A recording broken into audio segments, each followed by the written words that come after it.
love you. What kind of love is it that keeps these young women away from their families? Their families are saying, I'm talking right now about Jocelyn. Because you know, I'm going to answer your question.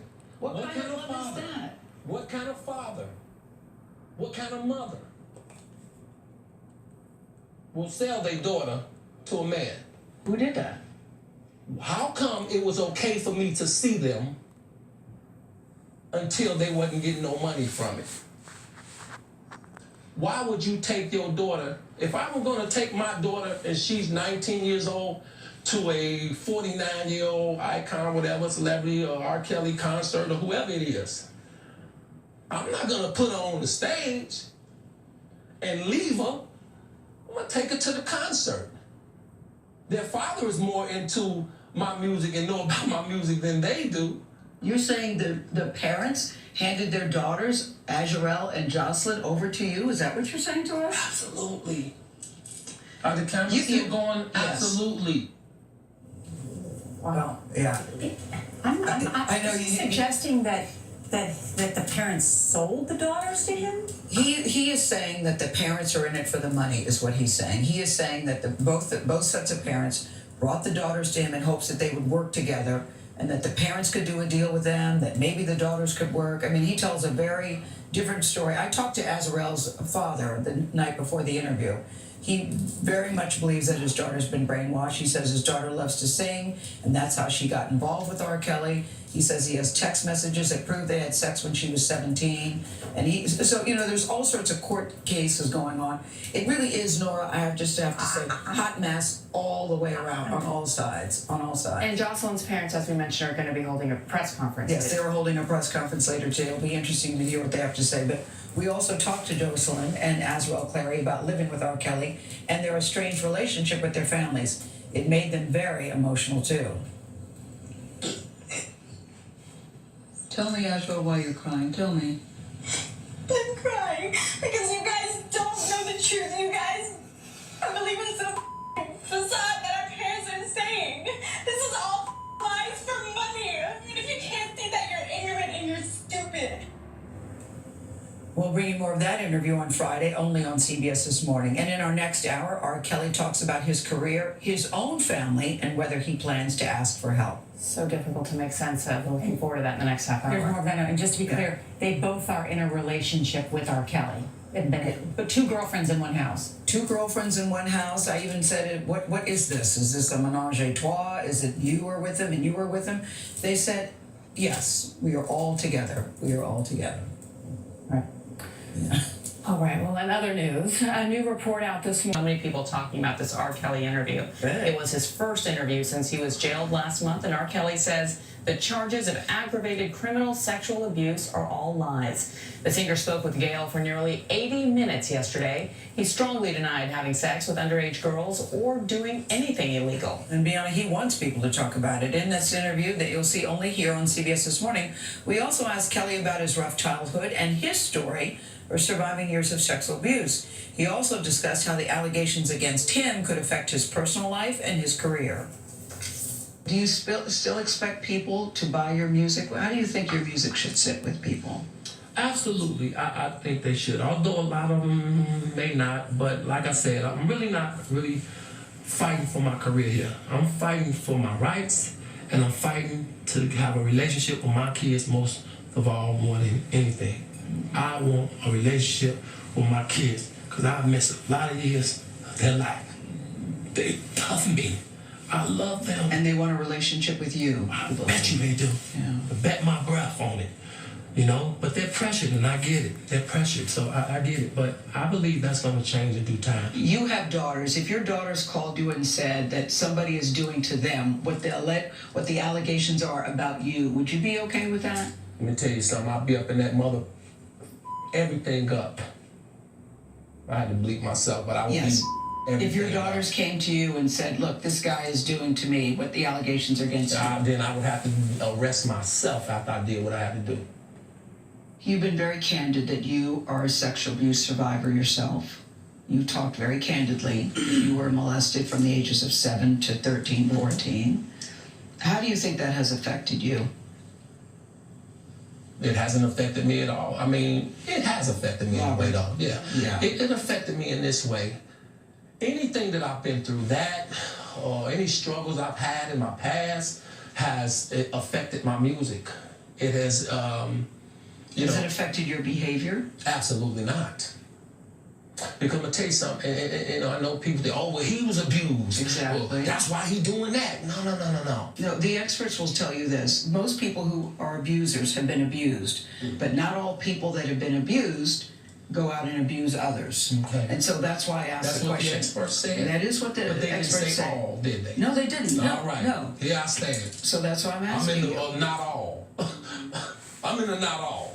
Okay? But they also didn't say when you're R.Kelly, okay, and you're famous and your name is ringing 25 million times a day all over the world, okay, of people trying to get money from you, okay, and they're using your past. They're using the past allegations, the past case that he beat to link it on to that, okay?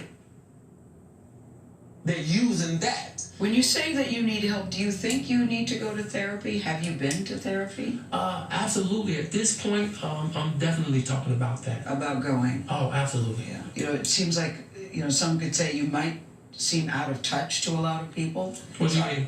Well, I mean, your perception of the charges against you. I know it's your side and it's your story, but you have a different perception that most of the world has about you. No, I have a think that truth. you People have perception. People have their perception. I have truth. Do you think you're invincible? Oh, absolutely not. I just think I'm human.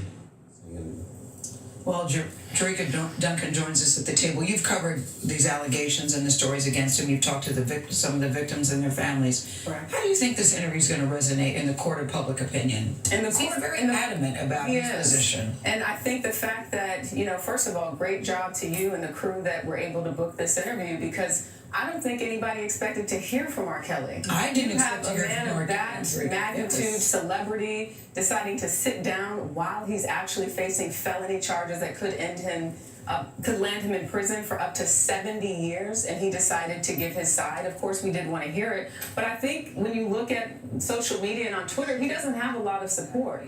I think there are people who will say, oh, you know, this is what I'm saying, the girls are lying or what have you, but by and large, what I'm hearing and what I'm seeing is not a lot of people have sympathy for him. And even from some of the victims, the alleged victims, Geronda Page, she was featured in that docuseries and said that she met R. Kelly after he was acquitted and then started a sexual relationship with him when she was 16 years old. So she said on Twitter, I did not see R. Kelly, I didn't see my abuser. What I saw was a man that needs help.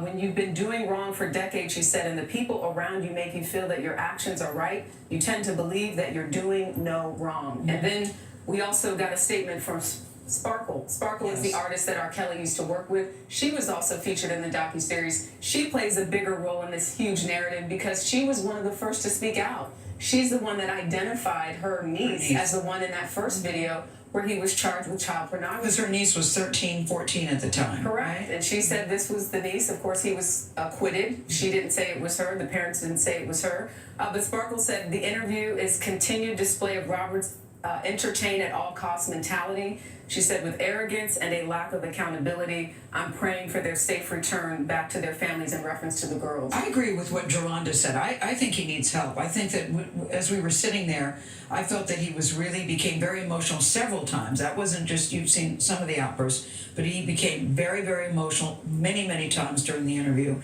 And I actually think that he needs help. I thought in some ways we were seeing a breakdown right before our eyes. He composed himself and came back because he does want people to hear him. But he does think the world is out to get him and everybody is lying. Mm-hmm. And that's just, and I said after a while, Robert, how can everybody be lying except you? What makes you either so special or what makes you so unlikable that all these women would come out against you? And let's remind everybody just how many women have accused him of abuse and misconduct. Well, there were 7 in that docuseries, but there were about 50 people in total who talked about things that they may have seen, Yes, not necessarily circle. abused by him, but there was a young lady who said she claimed she saw him having sex with Aaliyah. Yeah. He didn't talk about that Aaliyah, the artist who he allegedly married when she was 15 years old, and later passed away. But It was fascinating. Now, that was a remarkable interview. And I think everyone is just so shocked that it went on for so long. I mean, if you look at prior interviews where he's left, when it goes too deep, he gets up and he leaves. But you were able to keep him in that chair, and he did compose himself, and he continued because to talk. he said I've been silent for too long while people are saying all these things about me. I want people to hear from my own mouth. Right. And in the end, he said, "Thank you for giving me the platform to say this." We even asked, "Do you want to take a break? Do you want some tissue?" "No, leave me alone. Just let me talk." And that is what we did. Well, of course, we'll be waiting to see what happens as this goes to trial That's potentially, right. because that is the opinion that matters the Exactly. most. It's not 12 just jurors social who media. will decide whether It's or not there's actual enough law. evidence to. The thing that got to him the most, though, Jerika, was his relationship with his own children. Yeah, I He can became see that. most emotional when he kept talking about, "I want to see my children. I want to have a relationship with my children." There are clearly issues with R.Kelly and his ex-wife Andrea, which he says he has the utmost respect for her because she's the mother of his children. But that's what got to him the most, talking about his own children. And it's worth noting we likely wouldn't even be here having this discussion if it wasn't for that docu-series we've been covering it for the past few also months. true. Yeah. Also true. Thank you, Jerika. Thank you. We'll bring you more of our interview with R. Kelly tomorrow, and on Friday, Azriel Clary and Joycelyn Savage, the two women who live in Kelly's home, they say they are both his girlfriends, talk about their relationship with the singer, only on CBS This Morning. And ahead,